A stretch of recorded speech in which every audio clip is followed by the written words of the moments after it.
Au nom du Père et du Fils et du Saint-Esprit, ainsi soit-il.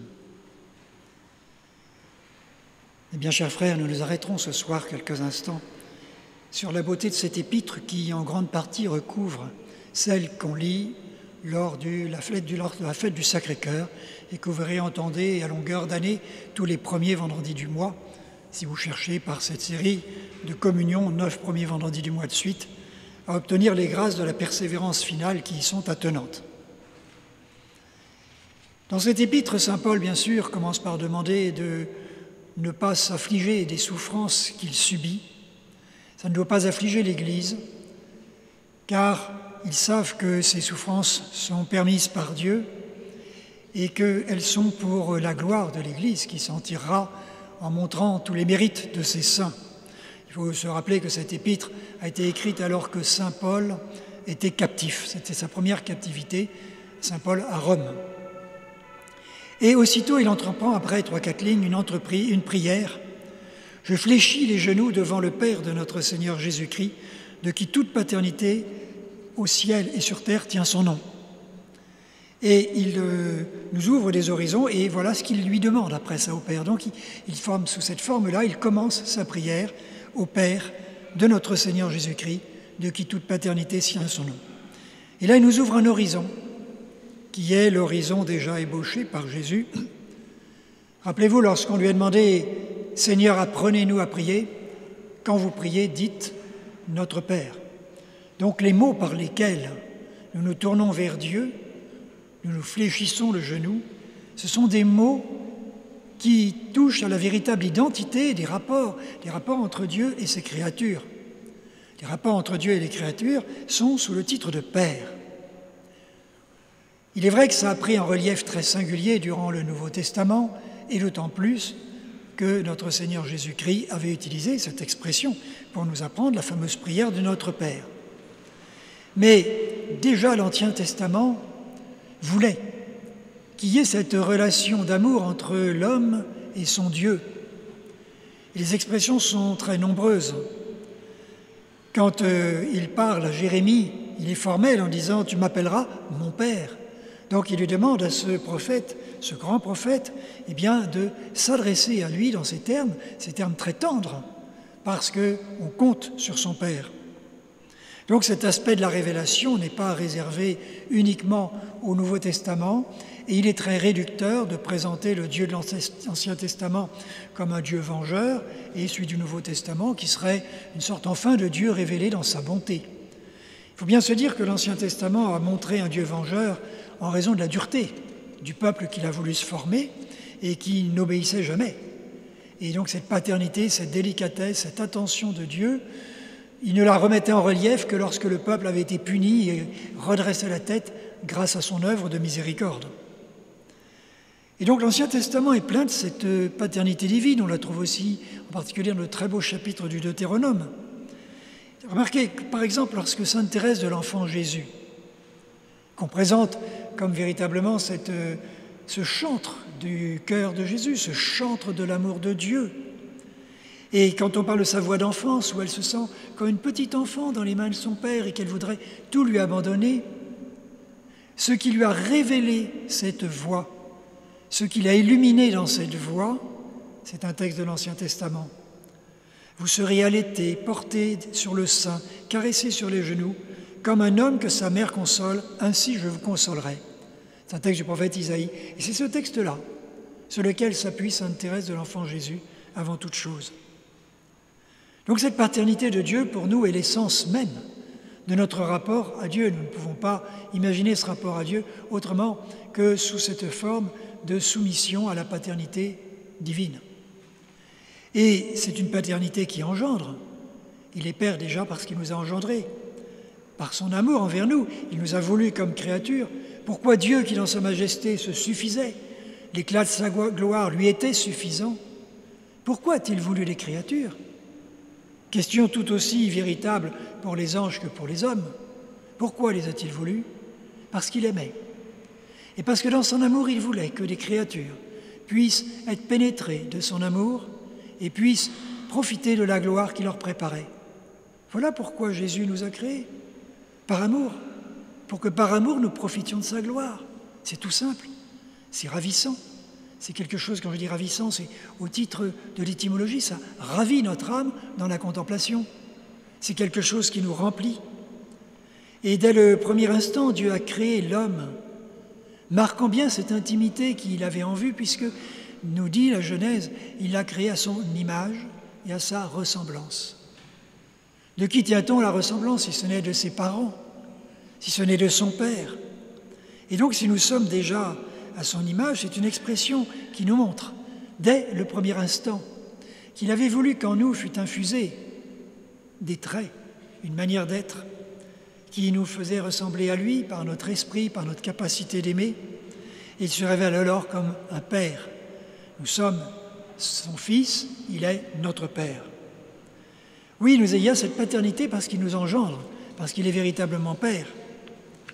C'est une paternité qui engendre une ressemblance encore plus profonde, car dès qu'il a eu créé Adam et Ève, il ne les a pas créés dans un état de nature comme une sorte de superbe race au-dessus des animaux plus forte, une sorte d'être qui était doué de certaines capacités exceptionnelles. Non, il a fait encore beaucoup plus.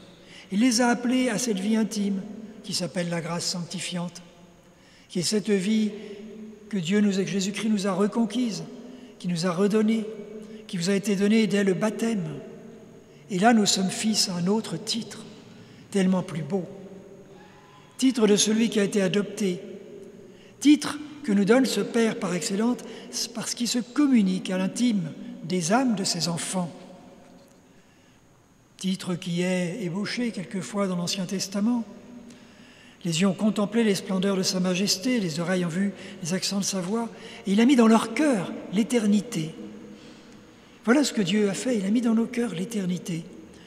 Et en toute vérité, quand on récite les psaumes, on récite cette petite phrase que d'ailleurs les pharisiens ont opposée à Jésus pour voir s'il savait y répondre. Vous êtes des dieux, des fils du Très-Haut, vous tous. Voilà ce que l'on chante dans les psaumes. Vous êtes des dieux, vous êtes associés à la vie de Dieu, parce que Dieu, au plus intime de vous-même, a mis quelque chose qui dépasse votre simple nature humaine. Il a mis tout ce qui est le plus intime de sa propre vie, qu'il a fait descendre en vous-même, la grâce sanctifiante. Double titre de paternité qui engendre, qui communique une vie, communique le plus beau de la vie. Voilà ce que le Père est venu nous apporter. Et vous savez très bien qu'un Père ne se contente pas de jeter dans l'existence. Il donne ce qu'il faut pour survivre, pour continuer dans l'existence.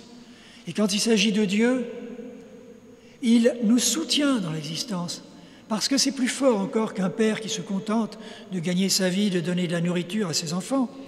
Non, lui, Dieu est tellement intime à nous-mêmes qu'il peut continuer à être comme cet être sur lequel nous sommes comme branchés. La circulation de la vie de Dieu est à l'intérieur de nous-mêmes.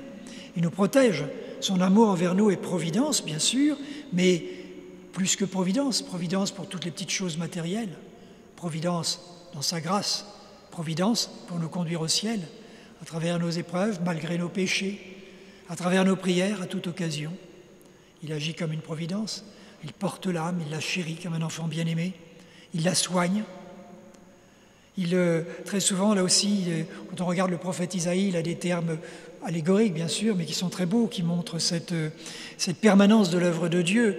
Vous êtes une vigne au vin généreux, chantez-la, c'est moi, Yahvé, qui la garde. C'est moi qui garde cette vigne que j'ai mis à ce vin généreux, cette vie très généreuse qui est en vous-même. Cette vigne, je l'arrose en tout temps, de peur qu'on y pénètre. Et nuit et jour, je la garde. C'est Dieu qui parle. Cette vigne, c'est notre âme. Ce vin généreux, c'est la vie de la grâce qui est issue de notre âme, qui vient de la vie de Dieu. Voilà à quel point Dieu nous aime.